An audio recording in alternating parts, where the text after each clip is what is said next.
오늘 저는 모든 곳에 계신 하나님, 편재하신 하나님, 이런 제목으로 말씀을 드리고자 하는데, 신앙의 가장 중요한 뿌리는 내가 믿고 있는 하나님이 어떤 분이에 대한 확실한 믿음이 굉장히 중요합니다. 그 사람이 흔들린 이유는 하나님이 어떤 분이라는 확신이 없기 때문에 흔들립니다. 그런데 그 하나님이 어떤 분이라는 확신만 있다면 그는 그 어떤 신앙에도 일어설 수 있고 회복할 수 있는 은혜가 있는 줄 믿습니다.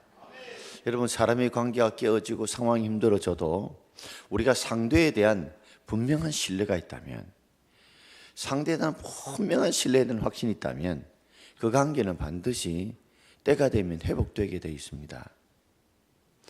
보통 가정이 무너지고 인간관계가 무너진 이유는 상대에 대한 신뢰, 믿음이 사라졌기 때문에 그렇습니다. 그런데 상대에 대한 확실한 신뢰와 믿음이 있다면 언젠가는 그 관계가 회복되면 그의 모든 것들도 함께 회복되는 것과 똑같습니다. 우리가 시험에 빠지고 흔들린 이유는 바로 마귀가 우리가 믿는 하나님에 대한 신뢰를, 확신을 무너뜨리고 흔들기 때문에 그렇습니다. 너가 믿는 하나님, 너의 기도를 듣지 않아, 응답해 주지 않아, 사랑해 주지 않아, 함께 해 주지 않아. 너를 버려서 이 하나님에 대한 신뢰가 무너지게 되면 결국은 하나님과 우리 사이 관계의 끈이 끊어집니다. 마귀의 가장 핵심적인 그 우리를 향해서 흔드는 것은 뭐냐면 하나님에 대한 우리의 신뢰를 흔들려고 합니다. 우리가 지난주 금요일은 하나님이 모든 것을 다 보시고 아신다, 하나님은 우리의 모든 걸 보시고 아신다는 전지하신 하나님, 아시기 때문에 그 하나님이 우리를 붙드시고 도우신다는 그 다윗의 고백을 묵상했다면, 오늘 다윗이 두 번째 고백한 하나님은 참 내가 깨달았는데 하나님은 아니 계신 곳이 없더라, 모든 곳에 다 계시더라, 한자로 편재하신 하나님, 두루편 이슬재, 두루 있더라. 그래서 한자로는 편재하신 하나님. 오늘 그가 이 단순히 시편을 기록한 것이 아니라 그의 삶 속에서 하나님을 만나고 체험했던 그 응어리들이, 엑기스들이 오늘 시편 139편에 기록된 내용이죠. 세계 제2차 대전 때에 이 소련의 독재자였던 스탈린이요, 전쟁의 위기에 몰리고 극단의 멸망길에 모였을 때에 그가 가장 믿을 수 있는 경호만 데리고 이 크렘린궁, 이 크렘린이라는 것이 요새 또는 성벽이라는 뜻이잖아요. 그게 보면 아주 성벽처럼 되어 있고 거기에 교회 종탑이 이렇게 성루들이 많이 세워져 있어요. 그 크렘린궁에 한 기도실에 들어가서 그가 기도했다는 겁니다. 첫째는 자기의 죄를 회개했다고 하고, 한 가지는 이 전쟁에서 이기게 해달라고 기도했다고 합니다. 독재자 스탈린은 정말 하나님을 믿지 않는 불신자처럼 보였지만 그도 과거에는 신학생이었습니다. 신학을 배웠던 사람이에요. 그런데 그가 독재자가 되어서 그 정책 속에는 하나님을 배제했지만 위기에 몰리고 궁지에 몰려서 벼랑 끝에 서니까 그 자신도 그의 삶 안에서 하나님을 배제할 수 없어서 아무도 몰래 경호 하나만 데리고 기도실에 가서 자신의 죄를 회개하고 그리고 이 전쟁 이기게 해달라고 기도했다는 겁니다.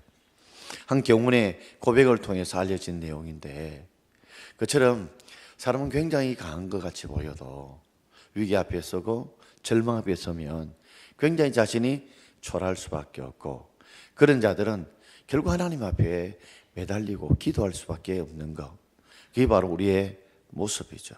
피조물의 본 모습 아닙니까? 어떤 영국의 과학자가 가지저 노웰, 하나님은 어느 곳에도 계시지 않는다 라고 그렇게 하니까 학생 하나 손을 들고 와가 이 W자를 앞에다 보낸 거예요. God is now here. 하나님은 여기에 계신다. 똑같은 것이지만 W 하나를 NO에 붙느냐 안 그러면 HE에 그 붙느냐에 따라서 전혀 반대의 뜻이 이루어지지 않습니까? 여러분, 하나님이 어디도 계시지 않는다라고 생각하지 말고 하나님 바로 지금 여기에 계신다는 믿음을 갖기를 주의 이름으로 축원합니다. 자, 오늘 본문을 저는 한 세 가지로 한번 생각해 보려고 합니다. 먼저 편지하신 하나님, 모든 곳에 다 계신 하나님인데 오늘 우리 7절 말씀 우리 함께 읽어보겠습니다. 내가 주의 영을 떠나 어디로 가며 주의 앞에서 어디로 피하리까? 내가 주의 영을 떠나서 어디로 가며 어디로 피할까? 내가 숨을 길이 없다. 피할 길이 없다는 말이죠. 이 말을 들으면 먼저 요나가 생각납니다. 하나님께서 요나에게 사명을 주시지 않았습니까? 저 니느웨에 가서 그들에게 복음을 전해라. 회개하고 돌아라고 외치라고 선교의 사명을 주시지 않았습니까? 그런데 요나는 저 아수르의 저 니느웨 백성들, 우리나라를 망하게 만든 마치 일본 사람처럼 도저히 저들은 구원받아서는 안 되고 저들은 심판받아야 마땅한데 설령 저런 악한 자들도 돌아오겠나 싶어서 그는 정 니느웨와 반대쪽인 다스소로 가기 위해서 배를 타러 갔습니다. 기가 막히게 갔는데 배가 기다리고 있어요. 야, 그러고 보니까 정말 이것이 하나님 인도하는 길이구나. 배를 타고 갔어요. 갔는데 아무 문제가 없어요. 한참 가니까 큰 풍랑이 치는 겁니다. 그는 배 밑창에 있었는데 우리 같은 경우에 하물칸이죠. 맨 밑창에 있었는데 너무 배가 요동치니까 결국에는 그 풍랑 가운데 내 때문에 그렇다고 해서 그는 큰 물고기 배 속에 삼킴을 당하고 하나님 다시 한번 회개의 기회를 주시지 않았습니까? 마치 우리의 삶에 보면 하나님이 전혀 안 계신 같이 보여도 하나님은 어디로 가며 우리가 어디로 피해도 다 하나님은 함께 계신 줄 믿습니다. 그 하나님은 그 니느웨로 가라고 한 그 요나가 다시소로 갔지만 그 사명을 다시 이루기 위해서 그냥 버리지 않으시고 큰 물고기 뱃속에 삼키겠다가 회개함으로 다시 그 길을 가도록 인도하시고 붙들으시는 하나님이 바로 우리 하나님이죠. 다윗도 그렇잖아요. 정말 지도 새도 모르게 그가 간음을 행하고 우리아를 죽이려고 처음에는 죽일 생각이 없었죠. 자신의 간음을 덮기 위해서 우리 아내와 우리아를 합방시켜서 그 임신했던 것이 우리아의 아인 것처럼 포장하려고 하다가 꾸미려고 하다가 그게 뜻대로 되지 않자 지도 새도 모르게 그저 죽였잖아요. 자신이 직접 죽인 건 아니지만 그 죽이도록 괴락을 다 세우고 그 충신 하나를 다 백성들을 해군시켜서 그를 혼자 남게 둠으로 죽게 만들었던, 정말 아무도 모르고 지도 새도 모르게 내가 범죄했다고 자신만만했는데 하나님 나단 선지자를 통해서 바로 너라고, 한 마리 양이 밖에 없는 그 양을 잡았던 것이 바로 너라고. 그때 다윗의 마음이 그렇죠. 야, 주님이 다 알고 계시구나, 다 보고 계시구나. 내가 어디로 감히 어디로 피할 수 있느냐. 다 모든 것이 하나님의 손바닥 안에 있더라는 겁니다. 우리 하나님은 아니 곳이 없는 줄 믿습니다. 그래서 그는 이렇게 표현하고 있습니다. 우리 8절과 9절을 함께 읽겠습니다. 내가 하늘에 올라갈지라도 거기 계시며 서울에 내 자리를 펼지라도 거기 계시나이다. 내가 새벽 날개를 치며 바다 끝에 가서 거주할지라도. 우리 방송실에서 지혜로워서 좀 먹건을 좀 진하게 가르쳐주니까 제가 파란색 글자가 보기가 굉장히 좋아요. 지지난주부터인가 어쨌든 그렇게 해주는데 너무 고마워요. 내가 하늘에 올라갈지라도 거기도 계시더라. 서울이 뭡니까? 참 무덤이죠. 땅 밑입니다. 땅 밑에 내 자리를 딱 펴고 숨어 있더라도 거기도 하나님이 계시고, 심지어 내가 새벽 날개를 치며 바다 끝에 가서 거주할지라도, 이 새벽 날개라는 게 참 표현이 멋지잖아요. 해가 동쪽에서 싹 떠오르면 뭐예요? 우리가 보통 이렇게 모양을 그리잖아요. 그죠? 그리는 모습이 마치 새가요, 날개치면서 밑에서 날아오는, 새벽을 깨우기 위해서 마치 새가 날개를 치며 올라오는 모습처럼 보인다는 거죠. 그래서 다윗이 새벽 날개라고 표현한 거예요. 해가 동쪽에 막 떠오르는 모습이 마치 뭐요? 새가 날개를 치면서 올라오는 모습처럼 보인다는 거예요. 내가 저 바다 밑에서 새벽 날개를 치며 바다 끝에 내가 거주한다 할지라도 거기서도 하나님이 보고 계시다. 태양이 딱 숨어 있다가 새벽에 뭐요? 탁 떠오르는 모습이 마치 날개치며 올라오는 모습과 같다는 거죠. 자, 보십시오. 하늘에 간다 할지라도, 저 하늘 위로 한다 할지라도, 서울 저 땅 밑에 간다 할지라도, 저 바다 끝에 간다 할지라도 하나님은 거기도 계시며 거기도 계시며 거주하더라는 거예요.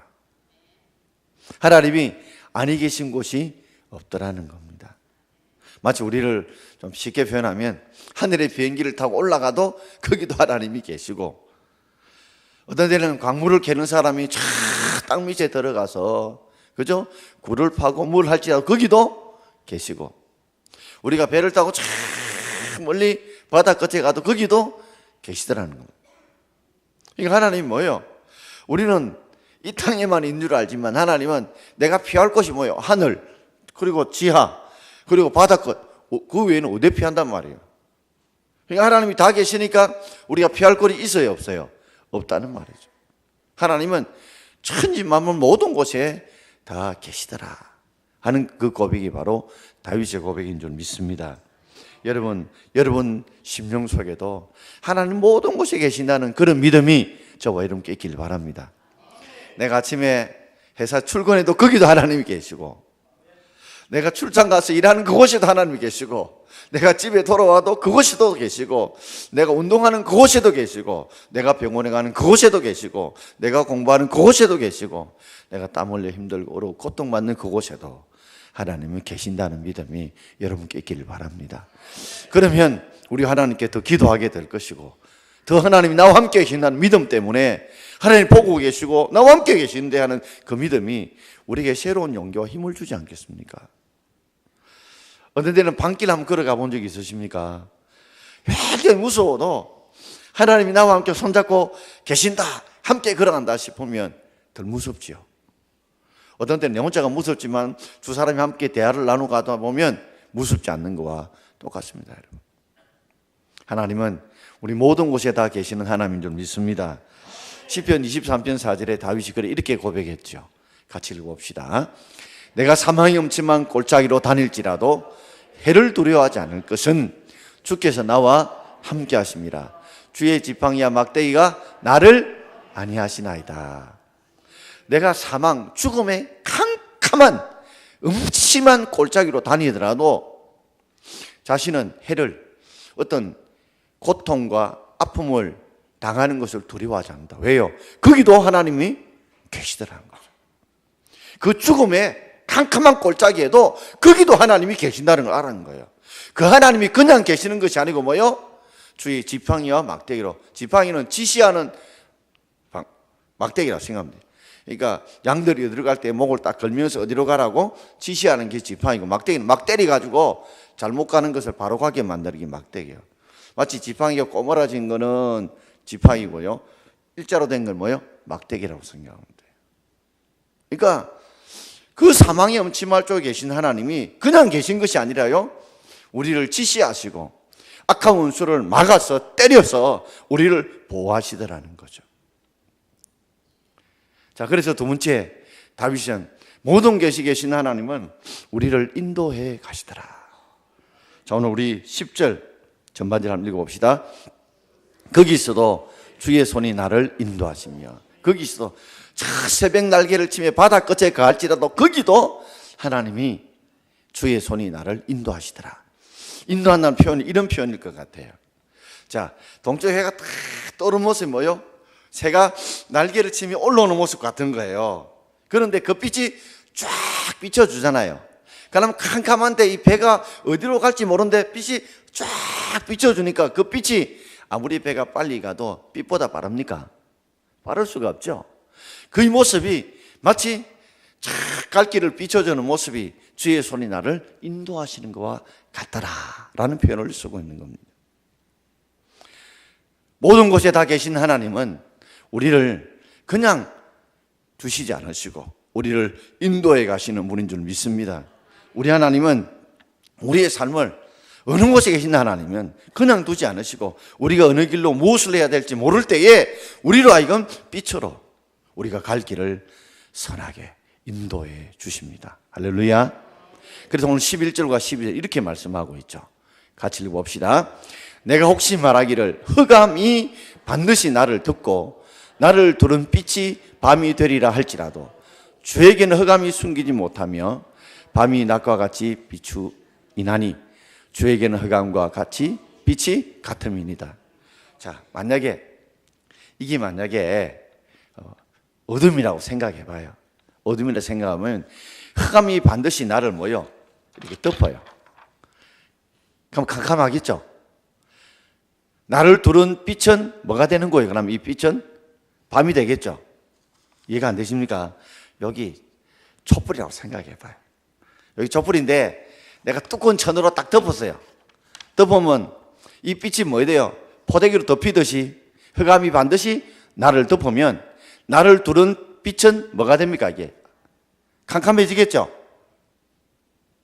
캄캄해지겠죠. 그런데 주에게는 흑암이 숨기지 못한다. 밤이 뭐같이? 낮같이 비춰진다. 그런데 환한 불빛 같은 주님께서 우리와 함께 계시면 아무리 이걸 덮어도 불빛이 환하면 그것이 다 드러나요, 안 드러나요? 드러나게 된다는 겁니다.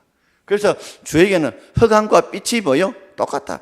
밝은 데 가도 어두운 데 가도 하나님은 다 알고 계시고 다 보고 계시고 우리와 함께 하는 줄 믿습니다. 옛날에 우리가 이 스크린 할 때는요, 이게 불이 좀 어두워야 돼요. 왜냐하면 저기서 프로젝션을 쏠 때 이게 밝아보면 이게 잘 안 보이거든요. 요새는 LED가 굉장히 전광판이 밝으니까 이게 불을 켜놔도 잘 보여요, 안 보여요? 그거 같습니다. 주님 빛이 워낙 밝으니까 이게 어두워도 환하게 잘 보인다는 거예요. 마치 우리 이 군인들이 보통 보면 캄캄한 밤에 이 적외선 이게 끼는 거 아시죠? 적외선 뭐라고 불러요, 이거? 야간 투시경. 야간 투시경이니까 2시 밤에도 보는 거죠. 요걸 끼면 사람들이 잘 안 보이는 것도 보여요, 안 보여요?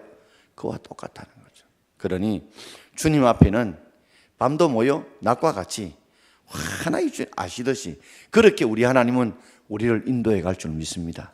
우리 볼 때는 캄캄해 보이고 갈 길이 안 보여도 주님은 낮이나 밤이나 똑같다는 거예요. 그래서 모든 길을 잘 아시기 때문에 우리를 바로 인도해 가실 줄 믿습니다.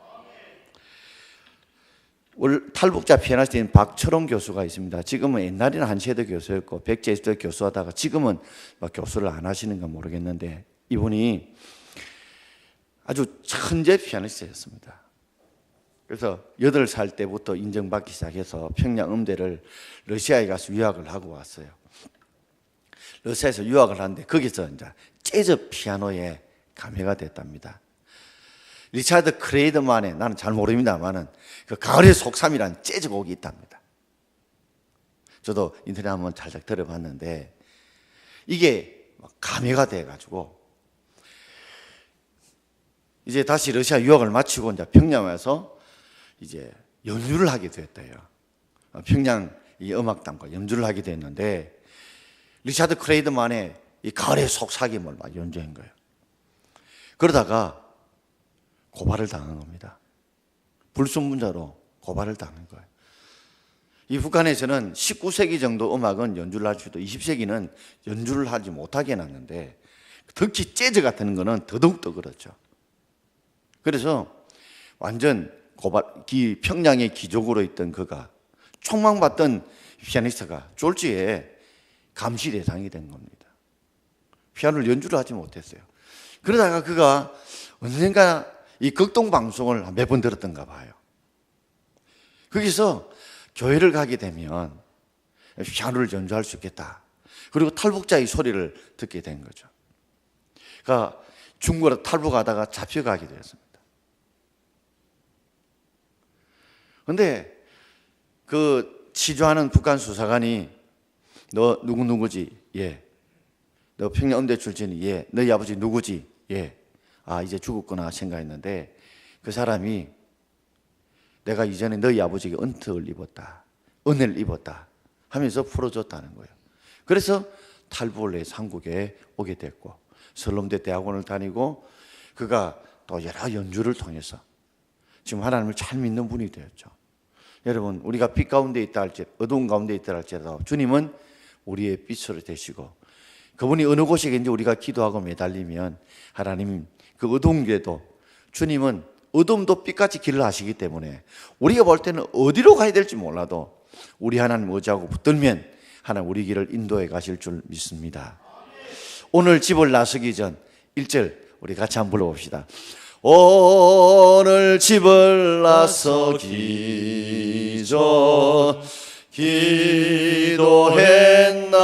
기도했나요? 오늘 받을 은총 위에 기도했나요? 기도는 우리의 안식 빛으로 인도하리. 앞이 캄캄할 때 기도 잊지 마시오. 기도는 우리의 안식 빛으로 인도하리. 앞이 캄캄할 때 기도 잊지 마시오. 할렐루야. 우리는 어둠은 어둠이지만 주님은 어둠이나 빛이나 똑같기 때문에 모든 계신 그 앞에 기도하면 하나님 들으시고 우리를 선한 길로 인도해 주실 줄 믿습니다. 캄캄할 때 하나님을 찾고 부르짖으면 요나가 물고기 큰 배 속에 있어도 들으시고 응답하신 하나님, 캄캄한 절망 가운데 길이 있다 할지라도 캄캄할 때 하나님 앞에 기도하면 주님이 들으시고 우리 길을 인도해 주실 줄 믿습니다. 모든 곳에 계신 하나님 우리를 인도할 뿐 아니라 오늘 성경 말씀은 우리를 붙드시는 하나님이라고 우리에게 말씀하고 있습니다. 10절 하반절 우리 함께 읽어보겠습니다. 10절 하반절입니다. 주의 오른손이 나를 붙드시리다. 우리 하나님 인도하실 뿐만 아니라 우리가 어디로 가야 될지 모를 때에 우리를 붙들어 보호하시면서 보호하시고 도우시는 분이 우리 하나님인 줄 믿습니다.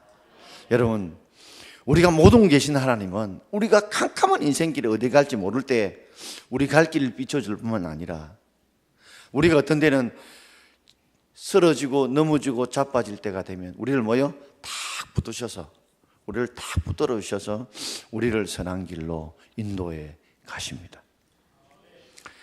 아랫가 신방할 때 한 분이 다리를 좀 많이 불편해 하셔서 참 걷기 힘드셨지만 우리가 붙들어 주니까 얼마든지 걸어갈 수 있는 것처럼 여러분, 우리의 삶에 힘들고 어려울 때에 그곳에서 우리 하나님을 찾으면 길을 다 보이셔서 우리 길을 이끄실 뿐만 아니라 우리가 지쳐 쓰러져 넘어져 아무것도 감당할 수 없을 때가 되면 주님이 우리를 꼭 붙드셔서 우리를 선한 길로 인도해 주실 줄 믿습니다. 요새 대신방 기간입니다. 많은 분들이 지난 주에 굉장히 추웠잖아요. 목사님 그 추울 때 어떻게 하셨냐고. 근데 여러분, 신방집이 많다 보니까 추우면 뜨신 데 들어갔다가 몸 덮게 나오고 또 추우면 좀 뜨신 데 들어갔다 나오고 이러다 보니 별로 추운 줄도 모르게 지냈어요. 또 어떤 데는 신방을 일해 하다 보면 이 집에 어떤 데는 이 말씀을 가지고 갔는데 전혀 이 말씀이 아니다 싶을 때, 그때도 하나님이 제 마음을 붙드시고 또 하나님이 있던 말씀을 생각나게 하시고 또 전하게 하시고 함께 하셔서 신방 가운데 붙들어 주시는구나. 오늘도 아침부터 회의가 있어가지고 한 10시 반까지 새벽 기도부터 해가 대기총 회의가 있어가지고 뭐 흡흡지고 돌아와가 또 저 성주에 우리 청년부 수양회 장소에 우리 박성욱 장로님 소장님도 마침 뒤늦게 합류하시고 그렇게 갔다가 또 올 때는 또 제가 운전해가 와가 이게 그래도 또 서면 또 하나님이 붙들어 주시니까 설 수 있는 힘을 주신 줄 믿습니다. 참 저도 보면 내가 어떻게 지금 하는지 싶어도 하나님이 그 길을 인도해 가시고 때마다 일마다 붙들어 주시니까 설 수 있고 일어설 수 있고 할 수 있는 줄 믿습니다. 우리 하나님 이러신 분이세요. 우리 하나님 모든 아시는 분뿐만 아니라 어느 곳이든지 아니 계신 곳이 없습니다. 저 하늘에 올라갈지라도 거기도 계시고, 우리 하나님 저 서울의 깊은 곳까지 거기도 계시고, 저 바다 끝에 가도 거기도 계시고, 뿐만 아니라 우리를 뭐요? 인도해 가시고, 우리를 또 뭐요? 붙드셔서 하나님께서 우리로 하여금 그 힘들고 그럴 때 그곳에마다 부러지는 곳마다 하나님 의지하는 곳마다 인도할 것 붙드셔서 끝까지 함께 가도록, 끝까지 함께 주님의 길을 가도록 이끌어 주시는 분이 우리 좋으신 하나님이십니다. 여러분 그 하나님을 우리가 붙들고 살기를 원하고, 오늘 다윗도 그렇죠. 하늘에 계시는데 그곳마다 사울이 나를 죽이러 올 때마다 어디로 가야 될지 인도해 가시고, 어떤 데는 더 이상 견딜 수 없는 나와 사망살 한 걸음 뿌릴 때 주님이 붙드셔서 함께 해주심으로 결국 승리하게 만들어 주시지 않았습니까? 오늘도 그 하나님을 찬양합니다. 그 하나님을 찬양합니다. 그 하나님이 다윗이 믿은 하나님이 여러분의 하나님 되실 때에 우리의 삶에 하늘의 역사가 나타날 줄 믿습니다. 자, 오늘 처음 부르는 찬양인데요, 이 찬양이 생각이 나요.